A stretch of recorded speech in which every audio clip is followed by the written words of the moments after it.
watching Capitol View, Sunday morning talk focused on the political scene in Arkansas. Welcome back to Capitol View. The PARCC test has officially parked in Arkansas. On Thursday, the State Board of Education reversed course and voted to replace the controversial PARCC testing with ACT Aspire testing in Arkansas schools. The move comes a month after the board initially said it was keeping PARCC over the wishes of Governor Asa Hutchinson. Joining us to discuss this, State Representative Mark Lowry, Republican from Maumelle and member of the House Education Committee. I think there's no doubt both sides of the political spectrum as it applies to education agreed that there were problems and frustrations with PARCC, the length of time it took to prepare for it, the length of time it took to take the test. Some of the questions were confusing. Going forward, though, and where we're at now, are you satisfied with what happened with us now in ACT Aspire? Well, I think the basic summary is that the process works. I know many in the legislature would have hoped that we would have been able to have come to this decision back when we were in session. That way there maybe would not have been such a rush for the transition to the new test. But, you know, you have to let the process work. You have to make sure that there's proper vetting. I think the recommendation from the Common Core Task Force, coupled with, as you've already mentioned, the bipartisan support for ending PARCC, I think all of those things work together well. The Board of Education wanted to buck the governor. That was a pretty solid vote to keep PARCC at least for 1 year. And their thing is that they wanted to go through a RFP process and vet the potential providers of the next version of this test. But the governor and the legislature strong-armed them, really. I mean, I wonder why did you guys, because it seems to me that's their job. And you guys kind of used procedural moves, and the governor, you know, made a declaration to really kind of twist the arm of the board.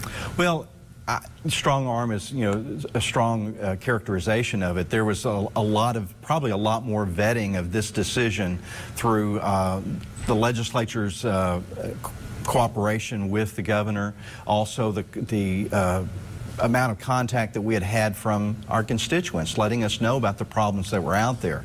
I mean, one of the things that we have to consider of whether this was strong arming or not is that the PARCC test was not adopted through an RFP process. And the only reason, frankly, that we're not being able to do an RFP process is that we did not end the PARCC test back when the legislature wanted to do it. We would have had some time to be able to do that. The ACT Aspire is a known quantity. It has a lot of benefits to it, which I'll be glad to elaborate on. And I think it's a good move forward. I'll let you elaborate on that, but I want to start it with a question. When it was going, we were talking about the PARCC debate. One of the things that you said that you disagreed with it on was that it was no longer allowing us to measure ourselves against other states because less and less states were using it. But when it comes to ACT Aspire, there's only 3 other states using that, and I believe one of them is going through an RFP process now. So is that really giving us the comparison that you sought for? One of the things that's a misnomer there is this issue of statewide assessments. The ACT Aspire has been used. As a matter of fact, 3.2 million students in 48 states have taken the ACT Aspire at either the district or, in some cases, state level. This is just a new thing with ACT Aspire of statewide assessments. We still have the ability to be able to compare scores when you look at the ACT test itself. And 93% of Arkansas students, graduating seniors, take the ACT test. Most of the surrounding states, 100% of the students take it. So that's a good measuring stick that we have with a known quantity.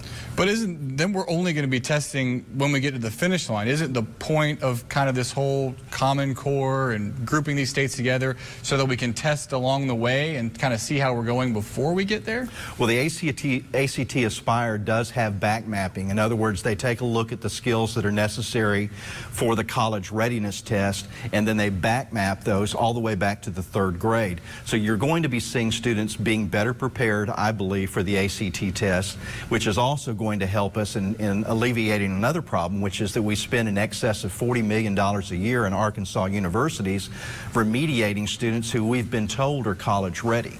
Now they will probably be better college ready because of their familiarity with the ACT. One of the complaints, as I said earlier, with PARCC was the amount of time it took to actually take the test, and whether that was fair on the kids and got us a true kind of indication of where they're at. But with ACT Aspire, some of the worries that I've heard from people is that it's so short. And with the limited number of questions, that too may lead to discrepancies and big fluctuations in what the results you get. I wonder what you say to those concerns. Well, there's two different parts of the ACT Aspire. And one is a summative report that is done at end of year benchmark, so to speak. And then there are also periodic tests throughout the year.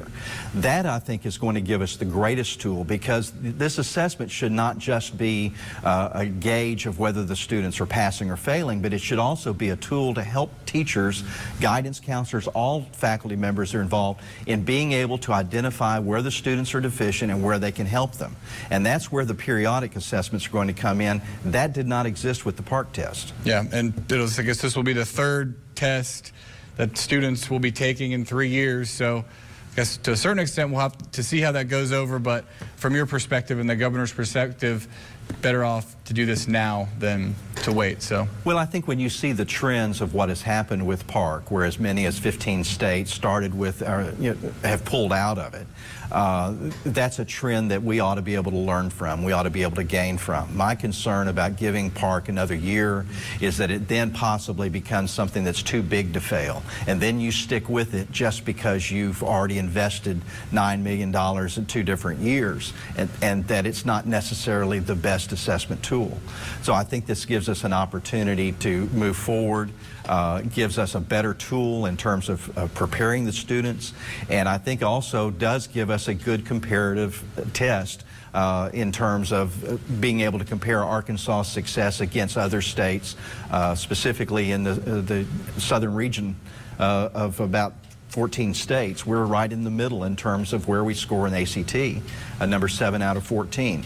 That can only go up, I believe. Okay, well, thank you so much for joining us to discuss obviously a very, very important issue. When we come back, Governor Asa Hutchinson prepares to tackle what he calls a crisis involving foster care in Arkansas. We'll highlight the biggest problem within the state system. You're watching Capitol View on Sunday morning.